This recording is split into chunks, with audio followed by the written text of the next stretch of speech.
आज हम लोग ध्वनि यानी साउंड के बारे में जानते हैं। साउंड होता क्या है?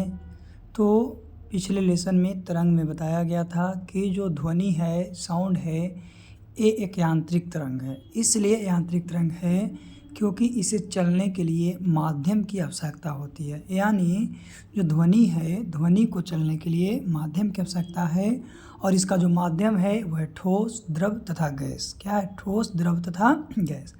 दूसरी बात है ध्वनि के बारे में कि ध्वनि कणों के कंपन के कारण उत्पन्न होती है। जो ध्वनि है, कण में जब कंपन होता है उसी के कारण उत्पन्न होती है। यानी जब तक वाइब्रेट नहीं करेगा, कंपन नहीं करेगा, किसी प्रकार की ध्वनि उत्पन्न नहीं होगी।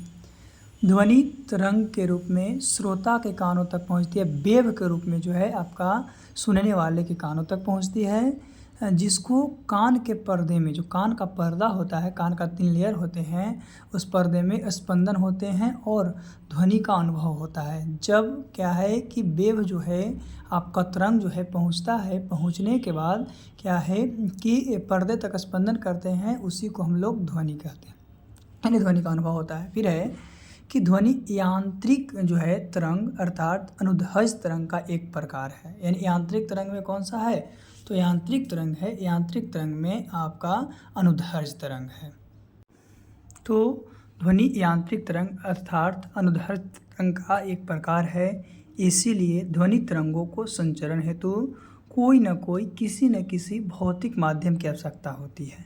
एक तरंग जो है ठोस, द्रव और गैस तीनों माध्यमों में संचरित होती है। एक ठोस में भी रहेगा, द्रव में भी रहेगा और गैस में भी रहेगा। वायुमंडलीय तथा किसी अन्य माध्यम की अनुपस्थिति के कारण जो ध्वनि तरंग होता है निर्वात में संचरण नहीं करता। यानी सबसे ज़्यादा जो आपका ध्वनि है वो आपका ठोस में, उसके बाद द्रव में, उसके बाद किस में? गैस में। यानी निर्वात है तो निर्वात में आपका ध्वनि जो है पास नहीं करता है। यानी निर्वात में जो ध्वनि है उसकी स्थिति 0 होती है, उसमें कुछ भी आपको सुनाई नहीं देगा। तो ये था ध्वनि के बारे में। चलिए आगे जानते हैं क्या है और क्या नहीं है। तो ध्वनि को आवृत्ति के आधार पर 3 वर्गों में बांटा गया है। जो आवृत्ति है, फ्रीक्वेंसी है, फ्रीक्वेंसी के आधार पर ध्वनि तरंग को 3 वर्गों में बांटा गया है, जिसमें पहला है श्रव्य तरंग, दूसरा है अपश्रव्य तरंग और तीसरा है पराश्रव्य तरंग। 3 प्रकार के। पहला क्या था? श्रव्य तरंग हो गया, दूसरा जो है अपश्रव्य तरंग हो गया और तीसरा जो है वो आपका पराश्रव्य तरंग हो गया। तो ये 3 प्रकार के आवृत्ति के आधार पर ध्वनि तरंग को बांटा गया है। पहला के बारे में जानते हैं। पहला था श्रव्य तरंग। तो श्रव्य तरंग कहने का मतलब क्या है कि इस तरंग को हमारा कान सुन सकता है। मानव का कान जो है या जानवर को कान जो है, जानवर का कान ये सुन सकता है। यानी कि श्रव्य तरंग की जो आवृत्ति होती है 20 से 20,000 हर्ट्ज तक होती है। किसकी? श्रव्य तरंग है उसकी आवृत्ति 20 से 20 GHz तक, यानी 20,000 हर्ट्ज तक होती है। जिन तरंगों को हमारा कान सुन सकता है उन तरंगों को श्रव्य तरंग कहा जाता है, अर्थात इनकी आवृत्ति 20 से 20 GHz तक होती है। जैसे मनुष्य और जानवरों, बांसुरी, शहनाई, ढोल आदि द्वारा उत्पन्न ध्वनि जो है आपका श्रव्य तरंग का उदाहरण है। किसका? श्रव्य तरंग का उदाहरण है। चलिए अब श्रव्य तरंग के बारे में जानते हैं। अब श्रव्य तरंग क्या है? जिन तरंगों की आवृत्ति, जो वेव है, जो वेव है मतलब कि जिस तरंग की आवृत्ति 20 हर्ट्ज से कम है, 20 हर्ट्ज से कम है, उस प्रकार की जो तरंग होती है उस तरंग को अपश्रव्य तरंग कहा जाता है। इन तरंगों को मानव नहीं सुन सकते। ये तरंग जो है इनको मानव नहीं सुनता है, किंतु कुत्ता, बिल्ली जैसे जानवर इसको सुन सकते हैं। कौन सा तरंग को? अपश्रव्य तरंग को। जैसे भूकंप के साथ पृथ्वी के कंपन से उत्पन्न तरंगे, ज्वालामुखी, भूसंलग्न जिसको हम लोग कहते हैं भूमि फटना, एवं उल्का पिंड से उत्पन्न तरंग, ये सब को सुन सकते हैं। इसीलिए ये सब जो है आपका अपश्रव्य तरंगे हैं। चलिए आगे हम लोग चलते हैं अगले के बारे में कि अगला क्या है और क्या नहीं है। पराश्रव्य तरंगे। तो पराश्रव्य तरंगे की आवृत्ति जो होती है 20 हर्ट्ज से अधिक होती है, यानी 20,000 हर्ट्ज से अधिक होती है, 20 GHz से अधिक होती है। इस प्रकार की ध्वनि को, तरंग को हम लोग पराश्रव्य ध्वनि तरंग कहते हैं, यानी पराश्रव्य तरंग कहते हैं। तो 20,000 हर्ट्ज से अधिक आवृत्ति की तरंग मनुष्य नहीं सुन सकता है। ये बंदर सुन सकता है, डॉल्फिन सुन सकता है, मछली सुन सकता है, चमगादड़ सुन सकता है, बिल्ली सुन सकता है, कुत्ते सुन सकते हैं इत्यादि जो है सुन सकते हैं। कुत्ते लगभग 50 हर्ट्ज तक की आवृत्ति तथा चमगादड़ 1,00,000 हर्ट्ज की आवृत्ति को सुन सकता है। सोच लीजिए, कुत्ता कितना 50,000 और जो आपका क्या हो गया चमगादड़ जो है वो 1,00,000 आवृत्ति तक के आवाज़ को सुनता है, 1,00,000 हर्ट्ज है उसकी आवृत्ति तक को सुन सकता है। तो ये था आपका प्रसरव ध्वनि। अब हम लोग प्रसरव ध्वनि के आगे जानते हैं इसके उपयोग के बारे में कि इसका उपयोग कहाँ करते हैं। तो प्रसरव तरंग का उपयोग क्या है? जैसे एक सोनार एक यंत्र है। सोनार कहने का मतलब है साउंड नेविगेशन एंड रैंकिंग प्रणाली, है ना। यानी सोनार कहने का सोनार नेविगेशन एंड रैंकिंग। तो एक प्रकार प्रणाली में इनका उपयोग समुद्री गहराई को मापने तथा जल के भीतर डूबी हुई पनडुब्बियों को पता लगाने में किया जाता है। जैसे मानते हैं कि अगर हमारा सोनार जो यंत्र है चल रहा है पानी के ऊपर और नीचे अगर उसके सामने कोई चीज़ अगर आ जाता है तो वहाँ से रिटर्न वो क्या करता है, आवाज़ को भेजता है, वेव को भेजता है। तो हम लोग को पता चलता है कि वहाँ पे जो है कितनी भारी, उसका आकार क्या है, कौन सी वस्तु वहाँ पे है। तो ये जो पता लगाया जाता है सोनार के द्वारा पता लगाया जाता है। ये एक प्रकार का क्या है, यंत्र है जो पानी में चलने के बाद इससे हम लोग उसके अंदर की प्रवृत्ति को जानते हैं कि वो क्या है और क्या नहीं है। चलिए क्या है प्रसरव तरंग का उपयोग था जिसमें सोनार के बारे में जाने। आगे हम लोग जानते हैं इसका उपयोग क्या है और क्या नहीं है। सोनार के बाद इसका उपयोग हम लोग संकेत को भेजने के लिए, फिर है चिकित्सा विज्ञान में सोनोग्राफी या अल्ट्रासोनोग्राफी में प्रसरव तरंग का उपयोग किया जाता है। किसका? प्रसरव तरंग का उपयोग किया जाता है किसमें? चिकित्सा विज्ञान में सोनोग्राफी में या अल्ट्रासोनोग्राफी में प्रसरव तरंग का उपयोग किया जाता है। तो प्रसरव जो है ध्वनि का उपयोग धातु के ब्लॉकों में दरारों को पता लगाने के लिए करते हैं। जैसे धातु है, अगर उसका ब्लॉक में कोई दरार पड़ गया है तो उसको पता लगाने के लिए भी हम लोग प्रसरव ध्वनि का उपयोग करते हैं। कृषि में कीटों को नष्ट करने के लिए भी इसका उपयोग किया जाता है। कृषि है उसमें कीट को नष्ट करने के लिए भी हम लोग इसका तो प्रसरव जो तरंग है उसका इस्तेमाल करते हैं। चलिए आगे चलते हैं। ये था आपका आवृत्ति के आधार पर जो ध्वनि था उसके बारे में। आगे हम लोग चलते हैं कि ध्वनि के चाल के आधार पर जो है वो कैसा ध्वनि होता है। तो ध्वनि के चाल के आधार के पर जानते हैं, लेकिन उससे पहले ध्वनि के गुण के बारे में जानते हैं। इसका गुण क्या है, प्रॉपर्टी क्या है। तो समान ध्वनि है जो विशिष्ट वाद्य यंत्रों से उत्पन्न ध्वनि जैसे 4 विशिष्ट गुण पाए जाते हैं। कितने हैं? 4 विशिष्ट। उसमें पहला होता है तीव्रता, दूसरा होता है तारत्व, तीसरा होता है प्रबलता और चौथा होता है गुणता। इसी के आधार पर ध्वनि को हम लोग जानते हैं कि किसका क्या क्वालिटी है। तो ध्वनि के ये गुण और उनका संक्षिप्त वर्णन के बारे में जानते हैं कि तीव्रता क्या होता है, तारत्व क्या होता है, प्रबलता क्या है, गुणता क्या है ना। ये तो ध्वनि के गुण है। इस 4 आधार पर 4 विशिष्ट गुण पर बांटा गया है। तो उसमें सबसे पहले तीव्रता के बारे में जानते हैं कि तीव्रता क्या है और क्या नहीं है। तीव्रता से पहले हम लोग प्रबलता के बारे में जानते हैं क्योंकि प्रबलता बहुत ज़रूरी होता है। यानी प्रबलता जो है ध्वनि का वह लक्षण है जिसके अनुरूप ध्वनि कान को धीमी अथवा तेज सुनाई पड़ता है। जैसे कि किसी को आवाज़ हम लोग को तेज सुनाई दे रहा है, किसी का कम सुनाई दे रहा है। तो जब ध्वनि मंद होती है, ध्वनि जब बंद होती है तो उसकी प्रबलता कम होती है, परंतु तीव्र ध्वनि की स्थिति में प्रबलता अधिक होगी। यदि ध्वनि तरंग के आयाम जो है आपका छोटे है तो ध्वनि मृदु अथवा धीमी होगी। यानी कि तरंग जो है कम है उसका आयाम तो धीमा होगा, है ना। लेकिन उसका आयाम अगर बड़ा होता है तो ध्वनि तीव्र होगी, क्या होगा। तो इसको हम लोग डेसिबल में मापते हैं। यानी ये भी क्वेश्चन पूछता है कि ध्वनि की प्रबलता को किसमें मापा जाता है, तो ध्वनि की प्रबलता को डेसिबल में मापा जाता है ना। तो सभी प्रबलता अलग अलग होती है, किसका कितना प्रबलता होता है उसके बारे में भी जानेंगे।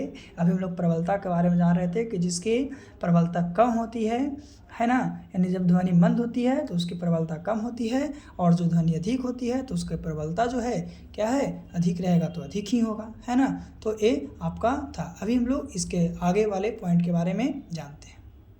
चलिए अब तीव्रता के बारे में देख लेते हैं। तो किसी एकांक क्षेत्रफल से, कोई एकांक क्षेत्रफल है उससे एक समय से प्रवाहित होने वाली ध्वनि की ऊर्जा तीव्रता कहलाती है। यानी एक समय से जो आपका क्या है प्रवाहित होती है जो ध्वनि, उस ऊर्जा को हम लोग क्या कहते हैं, तीव्रता कहते हैं। यानी तीव्रता एक भौतिक राशि है जो तरंगों द्वारा ऊर्जा की स्थानांतरण की दर को व्यक्त करते हैं। कितना स्थान को कितना स्थानांतरण हो रहा है, यानी कितना एक स्थान से दूसरे स्थान पर चेंज हो रहा है ना। तो ध्वनि की प्रबलता ध्वनि की तीव्रता के साथ कान की सुग्राह्यता पर निर्भर करती है कि क्या आपका, जैसे कि ध्वनि की प्रबलता है और ध्वनि की तीव्रता है, इसके साथ साथ आपका कान जो है यानी कि सुनने की क्षमता कान को होती है, उसकी सुग्राह्यता पर निर्भर होती है। और ध्वनि की तीव्रता को बेल या डेसिबल में व्यक्त किया जाता है। यानी कि हम बताए थे अभी प्रबलता के बारे में कि प्रबलता को डेसिबल में, है ना।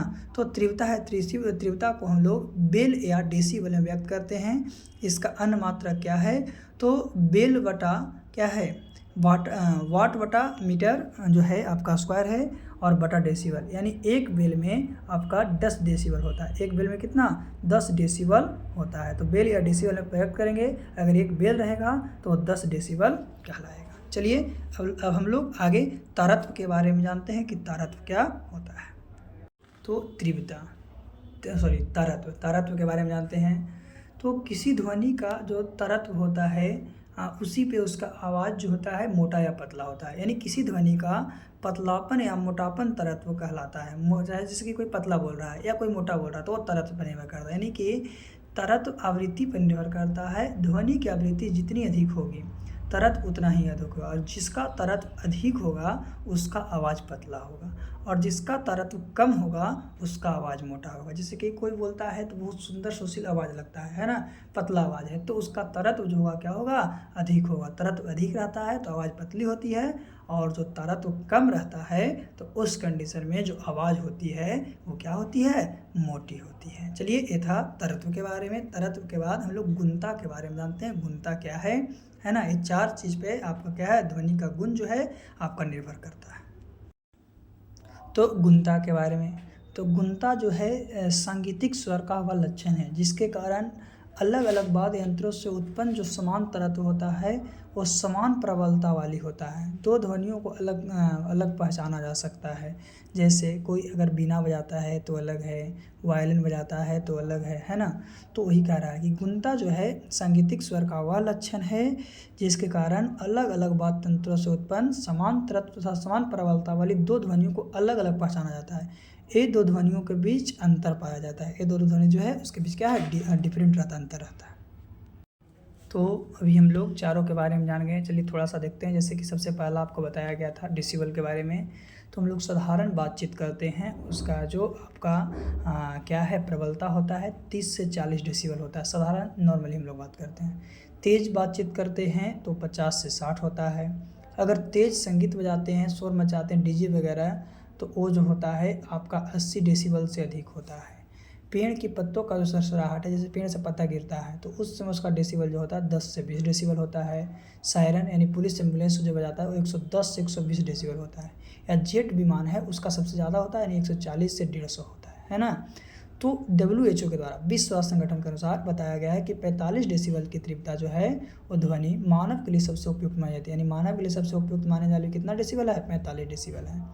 75 डेसिबल से अधिक तीव्रता की ध्वनि मानव स्वास्थ्य पर नकारात्मक प्रभाव पड़ता है। 75 से जैसे पार कर जाएगा ना तो उस पर नकारात्मक प्रभाव पड़ने लगा। और 80 बल से अधिक तीव्रता की ध्वनि जो शोर कही जाती है, यानी कि उसको सुनाई नहीं देता है, ओनली शोर उसको हम लोग बोलते हैं, है ना। ये है आपका ध्वनि जो है चाल के आधार पर बताए थे बांटा गया है। यानी ध्वनि की चाल के आधार पर ध्वनि को 3 वर्गों में बांटा गया। ऐसे ध्वनि का चाल जो वायु में है वो 332 मीटर पर सेकंड होता है। कितना, 332 मीटर पर सेकंड। ध्वनि वायु में 1 सेकंड 332 मीटर चलती है। कितना, ध्वनि जो है वायु में 1 सेकंड में 332 मीटर चलती है। यानी चाल के आधार पर ध्वनि को 3 वर्गों में बांटा गया है। कितने वर्गों में, 3 वर्गों में बांटा गया है। किसके आधार पर, तो चाल के आधार पर ध्वनि को 3 वर्गों में बांटा गया है। सबसे पहला है सबसोनिक, दूसरा है सुपरसोनिक और तीसरा है हाइपरसोनिक।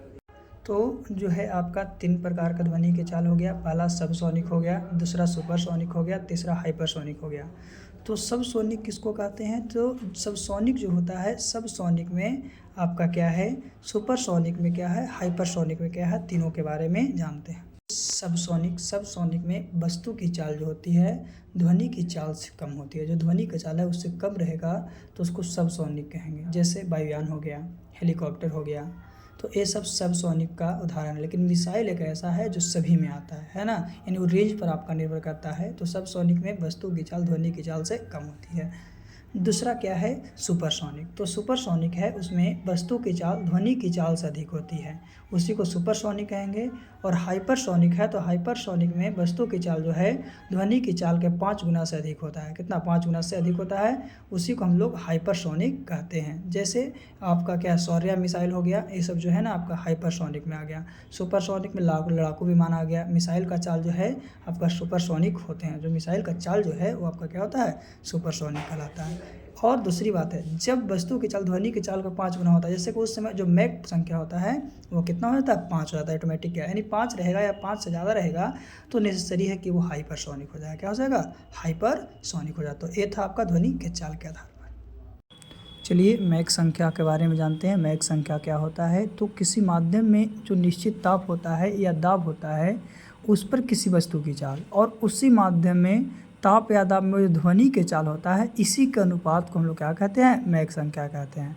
और मिसाइल हो गया, लड़ाकू विमान के चाल हो गया, इसको मैक संख्या के द्वारा आपका क्या निकाला जा सकता है। यानी कि अगर मिसाइल की चाल निकालना है या लड़ाकू विमान की चाल निकालना है तो ये सब किसके द्वारा, मैक संख्या के द्वारा निकाला जा सकता है ना। तो मैक संख्या है। चलिए एक उदाहरण देखते हैं, मैक संख्या से हम लोग कैसे किसी चीज़ को निकाल पाते हैं, है ना। क्या उदाहरण है जिसके माध्यम से हम लोग मिसाइल या लड़ाकू विमान के चाल को प्राप्त कर सकते हैं।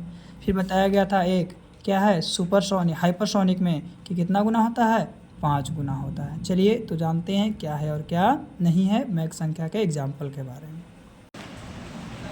जैसे मैक संख्या के लिए क्या है कि अगर वस्तु की चाल से 664 मीटर पर सेकंड है तो इसकी जो मैक संख्या होगी वो कितनी हो जाएगी। तो मैक संख्या क्या बताए थे कि वस्तु की चाल बटा ध्वनि की चाल। तो बताया गया था कि ध्वनि की चाल जो है 332 मीटर पर सेकंड होता है और वस्तु की चाल जो है 664 मीटर पर सेकंड होता है। तो 665 में अगर हम लोग 332 से भागा दें तो कितना, 2 मैक आ गया। उसी तरह से दिया गया है कि किसी वस्तु की चाल कम से कम कितनी रखी जाए कि हाइपरसोनिक। तो बताया था कि हाइपरसोनिक में आपका मैक संख्या कितना, 5 होता है, 5 गुना होता है ना। तो मैक संख्या आपका 5 गुना है। तो 5 गुना के लिए हम लोग देखते हैं, इस तरह से हम लोग बताते हैं कि क्या है और क्या नहीं है। जैसे मैक संख्या 5 है, वस्तु की चाल नहीं दिया गया है तो वस्तु की चाल को x मान लिए हैं। ध्वनि की जो चाल है वो कितना हो जाएगा, 332। तो क्रॉस मल्टीप्लिकेशन करेंगे तो उस कंडीशन में हमारा ध्वनि की चाल जो हो जाएगा वो 1660 आ जाएगा, है ना। और जो 1660 होगा वो मीटर पर सेकेंड में। तो इस तरह से हम लोग निकालते हैं। चलिए आगे। चलिए तो मैक संख्या से पहले थोड़ा सा एक पॉइंट और देख लेते हैं, ध्वनि की चाल को प्रभावित करने वाले कारक कि ध्वनि के चाल को प्रभावित कौन करते हैं। तो ध्वनि की चाल को प्रभावित करने में आपका दाब हो गया, घनत्व हो गया, आर्द्रता हो गया, ये सब चीज़ जो है ध्वनि की चाल को प्रभावित करता है।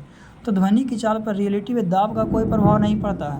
ध्वनि की चाल पर दाब का कोई प्रभाव नहीं पड़ता है, लेकिन जो घनत्व या प्रत्यस्थता होता है, डेंसिटी या इलेक्ट्रिसिटी होती है, उसका ध्वनि के चाल पर सीधा प्रभाव पड़ता है ना। क्योंकि अगर घनत्व या प्रत्यस्थता बढ़ता है तो ध्वनि की चाल बढ़ती है और इसका प्रत्यस्थता घटता है तो ध्वनि की चाल क्या होती है, घटती है। फिर आर्द्रता, तो आर्द्रता तथा ध्वनि की चाल में सीधा संबंध होता है। अर्थात क्या है कि आर्द्रता में ध्वनि की चाल बढ़ जाती है। यही कारण है कि बरसात के बाद ध्वनि की चाल बढ़ जाती है। इसी कारण वर्षा होने के बाद ध्वनि तेज सुनाई देती है। आर्द्रता के कारण ही जो है वर्षा होने के बाद ध्वनि क्या है, आपका तेज सुनाई देता है। तो ये ध्वनि की चाल पर निर्भर करता है, किस पे, चाल पर। जैसे कि हम लोग बोलते हैं ना कि बारिश हो रही है तो बारिश के बाद हमको तेज़ आवाज़ क्यों सुनाई देता है, तो उस समय उसका आर्द्रता होता ना है वो क्या होता है, बहुत ज़्यादा बढ़ जाता है। और आर्द्रता बढ़ जाएगा तो उसका ध्वनि का आवाज़ क्या हो जाएगा, तेज़ हो जाएगा। तो तापमान देखते हैं कि तापमान तथा ध्वनि की चाल में समानुपाती संबंध होता है और जब तापक्रम बढ़ता है तो ध्वनि की चाल बढ़ जाती है। एक चीज़ याद रखना है कि 1 डिग्री अगर सेल्सियस तापमान बढ़ता है तो उसमें ध्वनि की चाल जो है 0.61 मीटर पर सेकंड बढ़ जाती है। कितना, 0.61 मीटर पर सेकंड बढ़ जाती है। जैसे क्वेश्चन है कि 15 डिग्री सेल्सियस पर ध्वनि की चाल 340, यानी 15 डिग्री 340 दे दिया है, 65 डिग्री के पूछ रहा है। तो 65 डिग्री के पूछ रहा है तो उसमें से 15 डिग्री दे ना दिया है तो बच कितना गया, बच तो हमारा 50 गया। तो जब 50 बच गया है तो 50 में 0.61 से गुना करेंगे और लास्ट में जो 15 का 340 दिया गया है दोनों को जोड़ेंगे तो हम लोगों को क्या है कि उसका चाल पता चल जाएगा कितना बढ़ गया है। चलिए थोड़ा सा ध्वनि तरंग के प्रवर्तन के बारे में जानते हैं। ध्वनि तरंग का प्रवर्तन क्या होता है? तो जब ध्वनि तरंगे दो भिन्न माध्यमों के मध्य स्थित किसी पूर्णतः दृढ़ अथवा अपेक्षाकृत कम दृढ़ सीमा से टकराती है ना, तो ध्वनि तरंग का कुछ भाग अपने प्राकृतिक माध्यम में वापस आ जाता है, लेकिन कुछ भाग जो है उस सीमा पर अवशोषित कर लिया जाता है।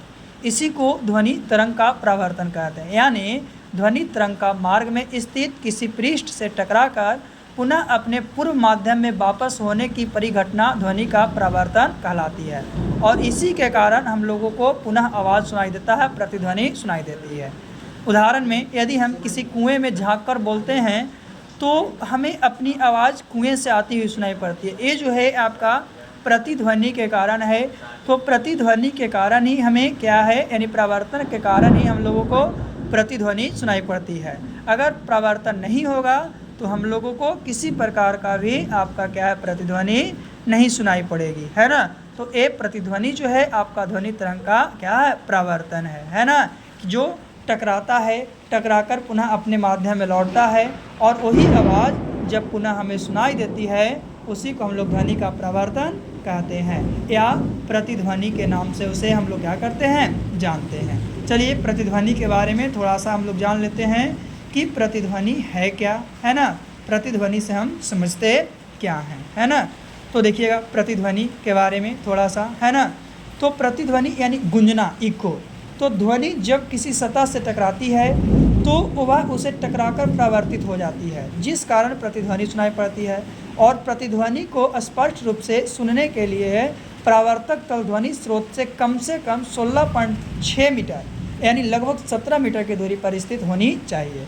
और ध्वनि का प्रभाव कान पर जो है आपको 1/10 सेकेंड तक यानी 0.1 सेकेंड तक रहता है। कितना देर तक? तो 0.1 सेकेंड तक रहता है, यानी 1/10 सेकेंड तक रहता है। और उसके बीच जो डिस्टेंस है 16.6 मीटर, यानी लगभग जो है आपका कितना होना चाहिए, तो लगभग हमारा उसके बीच का डिस्टेंस जो है 17 मीटर होनी चाहिए, तब हम लोग को सुनाई देगा। ऐसा नहीं है कि उससे ज़्यादा डिस्टेंस रहेगा तो हम लोग को कुछ भी सुनाई जो है नहीं देगा। तो ये होता है प्रतिध्वनि, जिसको हम लोग इंग्लिश में क्या बोलते हैं, इको बोलते हैं। क्या बोलते हैं? इको। चलिए आगे हम लोग अब जानते हैं क्या है और क्या नहीं है। तो हम लोग प्रतिध्वनि के बारे में जान चुके हैं। अब हम लोग थोड़ा सा ध्वनि के क्या है कि अपवर्तन के बारे में जानते हैं कि ध्वनि का अपवर्तन क्या है। ध्वनि तरंग का अपवर्तन एक माध्यम से दूसरे माध्यम में प्रवेश करने वाली ध्वनि तरंग का अपने पथ से विचलित हो जाना ही ध्वनि का अपवर्तन कहलाता है। जैसे एक माध्यम से जा रहा है, दूसरे माध्यम में जाने के उपरांत उसका पथ जो रास्ते से जा रहा है उस रास्ते से विचलित हो जाना, हट जाना, ध्वनि का अपवर्तन कहलाता है। यानी ध्वनि का अपवर्तन माध्यम के घनत्व पर निर्भर करता है, इसीलिए विभिन्न माध्यमों में ध्वनि की चाल क्या होती है, अलग अलग भिन्न भिन्न होती है। इसके अतिरिक्त दोनों माध्यमों में जो ताप होता है, ताप के कारण भी जो है आपका क्या इसमें बदलाव आता है। ध्वनि का जो अपवर्तन था माध्यम के घनत्व पर निर्भर होता है, इसीलिए विभिन्न माध्यम में ध्वनि की चाल क्या अलग अलग होती है। इसके अतिरिक्त दोनों माध्यमों में ताप में भिन्नता होता है, अलग अलग होती है, तो ध्वनि का अपवर्तन क्या होता है, अलग अलग होता है। जैसे उदाहरण में दिन की अपेक्षा रात में ध्वनि अधिक सुनाई पड़ती है। क्यों? क्योंकि दिन में जो होता है आपका टेम्परेचर क्या ज़्यादा होता है तो कम सुनाई देता है, लेकिन रात में टेम्परेचर क्या होता है, कम होता है, तो हम लोग को दूर तक सुनाई देता है ना। आगे हम लोग ध्वनि तरंग के वितरण के विवर्तन के बारे में जानते हैं कि ध्वनि तरंग का विवर्तन क्या है। तो जब ध्वनि तरंगे अवरोध से समाप्त नहीं होती है, कोई अवरोध किया, रुकावट डाला, उससे समाप्त नहीं हुआ और न ही वापस जाती है, बल्कि मुड़कर आगे बढ़ जाती है। और जब मुड़ जाएगा और मुड़कर आगे बढ़ जाएगा, इसी गुण को ध्वनि तरंग का विवर्तन कहते हैं। ये ध्वनि तरंग में होता है। यही अगर प्रकाश में होता तो क्या कहलाता, अपवर्तन। जैसे कि गया एक डायरेक्शन से दूसरे डायरेक्शन में जाने के बाद मुड़ जाएगा तो आपका प्रकाश का तो दूसरे डायरेक्शन में मुड़ जाएगा। जैसे प्रकाश था एक डायरेक्शन से जा रहा है, दूसरे डायरेक्शन में जाने के बाद वो मुड़ जाता है, तो उसी को हम लोग प्रकाश का क्या कहते हैं, अपवर्तन कहते हैं। लेकिन ध्वनि तरंगे अवरोध से समाप्त नहीं होती है और न ही वापस जाती है, बल्कि मुड़कर आगे बढ़ जाती है। और जब मुड़कर आगे बढ़ जाती है, इसी गुण को ध्वनि तरंगों का विवर्तन कहते हैं। विवर्तन के कारण ही हम दूसरे कमरे में बैठे व्यक्ति को नहीं देख सकते हैं, किंतु उसकी आवाज़ को सुन सकते हैं। जैसे दूसरा रूम में बैठा हुआ है, अगर बोल रहा है तो उसकी आवाज़ को सुन सकते हैं, लेकिन देख नहीं सकते हैं, उसको देख सकते हैं नहीं। तो ये जो सुनाई देता है वो आपका विवर्तन के कारण होता है। तो ये था ध्वनि तरंग का विवर्तन। तो ये आपका विवर्तन कहलाता है। ये ध्वनि टॉपिक था, आपका ध्वनि टॉपिक समाप्त हो गया है ना। तो ऐसे ही वीडियो को प्राप्त करने के लिए क्या है, ऐसे ही वीडियो का नोटिफिकेशन आने के लिए चैनल को सब्सक्राइब कर दीजिए, लाइक कर दीजिए और कमेंट भी कर दीजिए। अगर कहीं पे कोई प्रॉब्लम होता है तो या नहीं समझ में आता है तो कमेंट के माध्यम से आप पूछ सकते हैं, है ना। चलिए फिर अगले वीडियो में मिलते हैं।